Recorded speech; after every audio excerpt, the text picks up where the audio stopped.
Test দলের অধিনায়ক হিসেবে board of control for cricketing ইন্ডিয়ার প্রথম পছন্দ ছিলেন জাসপ্রীত বুমরাহ।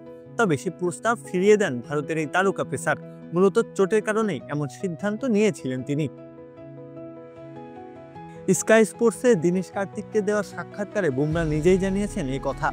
বলেছেন, বিসিসিআই তাকে টেস্ট অধিনায়কের ভূমিকায় ভাবছিল, কিন্তু পিঠের চোট ও ফিটনেস ইস্যু বিবেচনায় নেতৃত্ব নিতে রাজি হননি তিনি। বুমরাহ বলেন, রোহিত ও বিরাট অবসর নেওয়ার আগে আমি বিসিসিআই এর সঙ্গে 5 ম্যাচের টেস্ট সিরিজে আমার ওয়ার্কলোড নিয়ে কথা বলেছিলাম। আমার চিকিৎসক ও সার্জনের সঙ্গেও আমি কথা বলেছি। তারা আগেও আমাকে বলেছেন কাজের চাপ নিয়ে সচেতন হতে হবে, আমাকে আরো বুদ্ধিমান হতে হবে। এরপর আমি বিসিসিআইকে ফোন করে জানাই আমাকে যেন নেতৃত্বের জন্য বিবেচনা না করা হয়, কারণ পুরো 5 ম্যাচ টেস্ট আমি খেলতে পারবো না। আর এটা ওটা না, কাপড় ধোয়ার একটাই সলিউশন, চাকা অল ইন ওয়ান। 31 বছর বয়সী এই পেসার আরও জানান, পুরো সিরিজে না খেলেই যদি অধিনায়কত্ব করতে হয় সেটা দলের জন্য ভালো হবে না।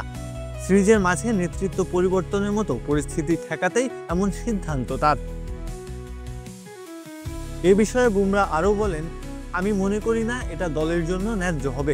5 ম্যাচের সিরিজে যদি আমি 3টি ম্যাচ খেলি আর বাকিগুলোতে অন্য কেউ নেতৃত্ব দেয়, তাহলে তার দলের জন্য ভালো হবে না। আমি সবসময় দলকে আগে রেখেছি। আসন্ন ইংল্যান্ড সিরিজে কোন ম্যাচগুলোতে তিনি খেলবেন আর কোনটা মিস করবেন তা স্পষ্ট করে বলেননি বুমরাহ। বোর্ড সংশ্লিষ্ট একাধিক সূত্রের দাবি, সিরিজের সর্বোচ্চ 3টি টেস্টে দেখা যেতে পারে এই পেসারকে। সেই হিসেবে গুরুত্বপূর্ণ ম্যাচগুলোতে বুমরাহকে নিয়ে পরিকল্পনা সাজাবে টিম ইন্ডিয়া। বুমরাহ না করাতেই অধিনায়কত্বের ভার ওঠে শুভমান গিলের কাঁধে। আসন্ন সিরিজ তাই তো ইন্ডিয়ার জন্য এক নতুন পরীক্ষা। নতুন পরিকল্পনায় কেমন করে, এটাই এখন দেখার বিষয়। প্রত্যহ কাব্য, খেলা ৭১।